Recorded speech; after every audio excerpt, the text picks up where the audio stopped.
Hello hi అండి అందరికీ. ఏపీలో పింఛన్ తీసుకునే వారికి శుభవార్త. ఒక చోటు నుంచి మరో చోటికి చాలా సింపుల్గా బదిలీ చేసుకోవచ్చు. వివరాల్లోకెళ్లే ముందు మన వీడియోని లైక్ కొట్టి మన ఛానల్ని సబ్స్క్రైబ్ చేసుకోండి ప్లీజ్. ఏపీ ప్రభుత్వం ఎన్టీఆర్ భరోసా పథకం కింద పింఛన్ తీసుకునే లబ్ధిదారులకు తీపి కబురు చెప్పింది.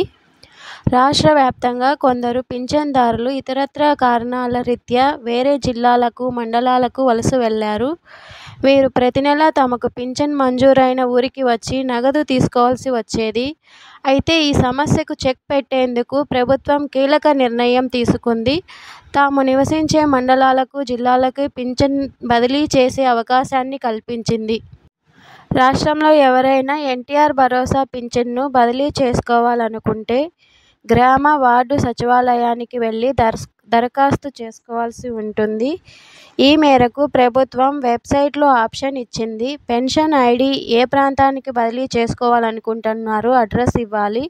అలాగే లబ్ధిదారుడు నివాసం ఉంటున్న జిల్లా, మండలం, సచివాలయం పేరును కూడా నమోదు చేయాలి. ఈ విధానంతో పంపిణీ శాతం మరింత పెరిగే అవకాశం ఉందని అధికారులు భావిస్తున్నారు.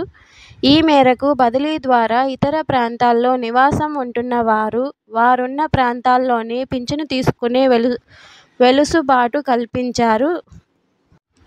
ఈ పింఛన్ బదిలీ ఆప్షన్ ప్రతి నెలా ఉండే అవకాశం ఉంది. పింఛన్ బదిలీ చేయాలనుకుంటున్న వారు ఈ అవకాశాన్ని వినియోగించుకోవాలని అధికారులు సూచిస్తున్నారు. ఈ సమాచారం కనుక మీకు నచ్చినట్లయితే మన వీడియోని లైక్ కొట్టి మన ఛానల్ని సబ్స్క్రైబ్ చేసుకోండి ప్లీజ్.